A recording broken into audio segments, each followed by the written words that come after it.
Social మీడియాలో videos తీసి మనం డబ్బులు సంపాదించాలంటే మన దగ్గర ఏమేమి ఎక్విప్మెంట్స్ ఉండాలి అంటే ఇప్పుడు మనం వీడియోస్ ఎందుకు తీస్తాము డబ్బులు సంపాదించడానికే కదా.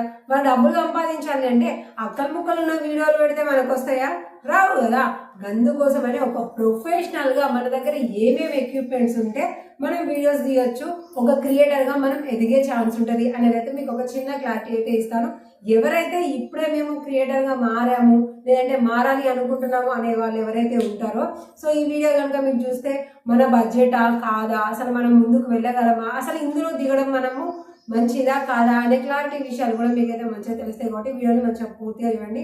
అదేవిధంగా నాకు సపోర్ట్ చేయాలనిపిస్తే వీడియోని లైక్ చేసి ఛానల్ని సబ్స్క్రైబ్ చేసుకుని ఇలాంటి మంచి విషయాలని కూడా మీరు మిస్ అవ్వకుండా ఉండండి.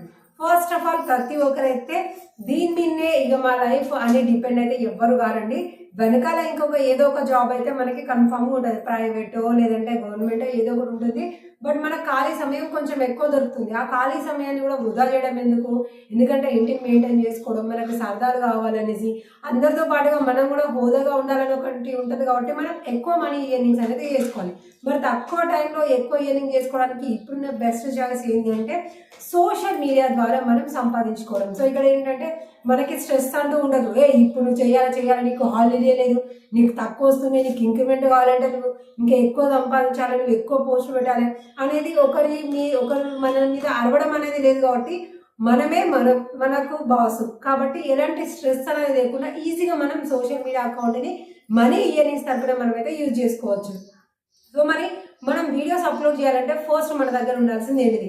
ఇక పైసలు బాగున్న వాళ్ళు అయితే కెమెరా తీసుకుంటారు, కెమెరాతో రికార్డ్ చేసుకుంటారు, ల్యాప్టాప్లని కంప్యూటర్లని ఉంటాయి, అందులో ఎడిట్ చేసుకుంటే అయిపోతుంది. మరి నాలాంటి వాళ్ళకు కెమెరాలు కొనుక్కునేంత, ల్యాప్టాప్లు కంప్యూటర్లు వాడేంత సీన్ లేనప్పుడు మరి నేను ఎలాగో ఉపయోగించాలి క్రియేటర్ లాగా? అసలు నేను పనికొస్తానా అని అంటే కంపల్సరిగా ప్రతి ఒక్కరు కూడా రావచ్చు. ఎందుకంటే ఇప్పుడు మనకి కెమెరాతో ఎలాగైతే మనకి క్లారిటీ ఫ్యూచర్స్ అయితే ఉంటుందో అలాంటివి మనకి ఫోన్లో కూడా మనకైతే ఉంటున్నాయి. మీరు రీసెంట్గా చూసే ఉంటారు. ప్రతి ఒక్క అంటే ఇంతకు ముందుకు లేదు కానీ ఇప్పుడు వస్తున్న ప్రతి ఒక్క ఫోన్లో 4K క్లారిటీ అనేది అన్ని మొబైల్స్లో వస్తుంది. కాబట్టి మన దగ్గర ఒక మొబైల్ ఉంది అని అంటే చాలు మనం క్రియేటర్గా మారిపోవడానికి సిద్ధంగా ఉన్నట్టు.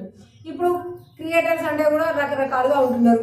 ఎంటర్టైన్మెంట్ వీడియోలు రికార్డ్ చేసేవాళ్ళు, బ్లాగ్స్ అనేసి, కిచెన్ అనేసి, ముగ్గులు వేయడము, లేదంటే స్టిచ్చింగ్ చేయడము, కొంతమంది డ్యాన్సులు వేయడము, టెక్ చెప్పడము, ఇలా ఎవరికి దేనిపైన ఎక్కువ ఇంట్రెస్ట్ ఉంది, దేనిపైన అవగాహన ఉందంటే అలా మారిపోతున్నారు. సో ఒక్కొక్క కేటగిరీకి మనకి ఒక్కొక్క విధంగా ఉంటుంది. ఇప్పుడు ఎగ్జాంపుల్ చెప్తున్నానండి, ఒక కిచెన్ వీడియోస్ తీసే వాళ్ళు అనుకోండి, అలాంటి వాళ్ళకి ఏమేమి ఎక్విప్మెంట్స్ 100%గా ఉంటే వాళ్ళకి బెస్ట్గా ఉంటుంది.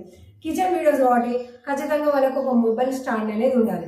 ఊరికే చేతిలో పట్టుకొని సామాన్లు వేసుకుంటూ కలుపుకుంటూ చేసినాం అనుకోండి, నూనె అంటే చేయి జారి కింద పడదు అనుకోండి, వంటేమో కానీ ఇక్కడ సెల్ మొత్తం కూడా పోతుంది. కాబట్టి ఒక స్టాండ్ కంపల్సరీ ఉండాలి. అలాగే వాళ్ళకి లైట్ సెటప్ కూడా ఉండాలి. లైక్ ఒక రింగ్ లైట్ అనేది సరిపోతుంది. ఎందుకంటే వాళ్ళు వంట చేసేటప్పుడు కరెంటు ఉండొచ్చు, పోవచ్చు, అక్కడ వరకు లైట్ ఎఫెక్ట్ రావచ్చు, రాకపోవచ్చు. మరి వంట మంచిగా కనిపిస్తేనే కదా అవతల వాళ్ళు ఇంప్రెషన్ అయిపోయి మళ్ళీ ఇంకా ఏం వంట చేసింది, మనకి ఏదైనా రాకపోతే కూడా వీళ్ళ దాంట్లో చూడవచ్చు, మంచిగా చెప్తుంది అని ఇంప్రెషన్ ఉంటుంది కదా.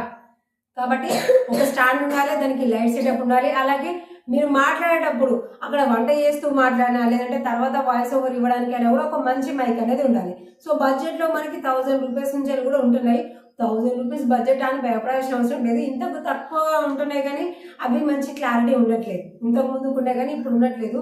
1000 ఉంటున్నాయి, 4000, 5000, 30,000, 1 lakh వరకు కూడా ఉంటున్నాయి. అంత రేంజ్ ఎందుకు? మనం స్టార్టింగ్లోనే ఉన్నాం కాబట్టి 1000 రూపీస్ అయినా సరే మనం మైక్ తీసుకొచ్చుకోవడం బెటరు. అలాగనేసి ఏ మైక్ లేకుండా మనం స్టార్ట్ చేయడం అంటే మాత్రం కొంచెం రిస్క్. ఎందుకంటే మనం వాయిస్ చెప్పేటప్పుడు పక్కన పోటీ ఏదైనా సౌండ్ డిస్టర్బెన్స్ ఉందనుకోండి, అది కూడా మనకి అందులో ఇంక్లూడింగ్ వస్తూ ఉంటుంది. వంట చేసేటప్పుడు డిస్టర్బెన్స్ ఉంటుంది. డైరెక్ట్ ఆ వంట దగ్గరదేమో మనం అప్లోడ్ చేయలేము. కాబట్టి ఇవి చూసుకోవాలి. ఓన్లీ డాన్స్ చేసే వాళ్ళు ఉన్నారు అనుకోండి, వీళ్ళకైతే అసలు మైక్తోనే అవసరమే లేదు. కానీ కెమెరా స్టాండ్ అనేది పర్ఫెక్ట్గా ఉండేదైతే కంపల్సరీగా ఉండాలి. దాన్ని హైట్ పెంచుకోవడానికి తగ్గించుకోవడానికి కూడా మంచిగా ఉండేదైతే వాళ్ళు ఎంత లాంగ్ డిస్టెన్స్లో డాన్స్ చేసినా కూడా మంచిగా రికార్డింగ్ అవుతుంది. సో ఒక హోమ్లో మనం చేయాలనుకుంటే ఇట్లా లైట్ సెటప్ ఉండాలి, ఏదైనా మంచిగా పెద్దగా ఉండే క్లాత్ ఉండాలి. ఇవి ఉన్నాయనుకోండి, మనం ఏదైనా పాట సెలెక్ట్ చేసుకొని 2-3 సార్లు ప్రాక్టీస్ చేసేసినామంటే అక్కడికి మనకి సరిపోతుంది. అలా కాకుండా ఎంటర్టైన్మెంట్ వీడియో తీసే వాళ్ళు అనుకోండి, వాళ్ళు వాయిస్ ఇవ్వడమైనా లేదంటే డైరెక్ట్గా వీడియో రికార్డ్ చేసేటప్పుడు చెప్పడమైనా కూడా వాయిస్ బేస్ అనేది మంచిగా క్లారిటీగా వినిపిస్తున్నాయి కదా, అవతల వాళ్ళకి మంచిగా ఫన్గా అనిపించి నవ్వుతూ ఉంటారు. కాబట్టి వాళ్ళకు కూడా మైక్ అనేది కంపల్సరీగా ఉండాలి. ఇవన్నీ కూడా మనం ఫోన్తో రికార్డ్ చేసుకున్నా సరిపోతుంది. కాబట్టి దీనికి సంబంధించిన మంచి స్టాండ్ అనేది కూడా స్టాండ్ ఏర్పాటు చేసుకున్నాం అనుకోండి సరిపోతుంది. ఇక్కడ చిన్న ఎక్విప్మెంట్స్ మనకి ఒక 1000 రూపాయల లోపే స్టాండ్ విత్ లైట్తో వచ్చేస్తుంది, 1000 రూపాయలలో మనకి మైక్ వేస్తుంది. ఇవి రెండు ఉన్నాయనుకోండి, మనం రికార్డ్ చేసుకుంటూ ఇక మన ఓన్ టాలెంట్గా మనం క్రియేటివిటీ చేసుకుంటూ కంటెంట్ ఆలోచించుకొని చేసుకున్నామంటే సరిపోతుంది. అలాగే ఇప్పుడు ఒకవేళ టెక్ వాళ్ళు ఉన్నారనుకోండి, లేదంటే ఏదైనా అన్బాక్సింగ్ ఉన్నారనుకోండి, వాళ్ళు ఒక చిన్న ఆఫీస్ లాగా సెటప్ చేసుకోవాల్సి వస్తుంది. బ్యాక్గ్రౌండ్ కలర్స్ చూసుకోవాలి, ఒక మంచి టేబుల్ చూసుకోవాలి, టేబుల్ మీద కూడా సిస్టమ్ అనేసి, దాని మీద కలర్ఫుల్ లైటింగ్స్ అనేసి ఇలాంటివి చూసుకోవాలి. మళ్ళీ అన్బాక్సింగ్ అంటే మనము ఇక్కడ రికార్డ్ చేసేటప్పుడు ఒక కెమెరా రికార్డ్ అవ్వాలి, మనల్ని రికార్డ్ చేసుకోవడానికి ఇంకొకటి కావాలంటే 2 మొబైల్స్ అయినా ఉండాలి, లేదంటే 2 కెమెరాలు అయినా ఉండాలి. ఒక మొబైల్ ఒక కెమెరా ఉన్నా కూడా వాళ్ళు డబల్గా ఒకటే టైంలో ఈ క్లిప్ తర్వాత ఆ క్లిప్ అనేది వాళ్ళు వెంటనే మంచి ఎడిటింగ్ స్కిల్ కావాలి అంటే మాత్రం 2 కెమెరాలు అయితే మాత్రం కంపల్సరీగా రికార్డింగ్లో ఉండేటివి కావాలి. ఇక సర్వెంట్స్ గిర్వెంట్స్ అని అంటారు, మన ఆ రేంజ్ దాకా పోయే అవసరం లేదు. మన పని మనం చేసుకున్నంత ఉంటేనే కదా మనం క్రియేటర్స్ అవుతాము. ఇలా ఈ చిన్న చిన్న ఎక్విప్మెంట్స్ ఉన్నాయంటే మీరు ఏ సోషల్ మీడియాని మొదలుపెట్టినా మనకి మెయిన్గా ఉన్నాయి 3 ఇక మిగిలిన వాటి గురించి వద్దు చెప్పుకోవడం కూడా టైం వేస్టే.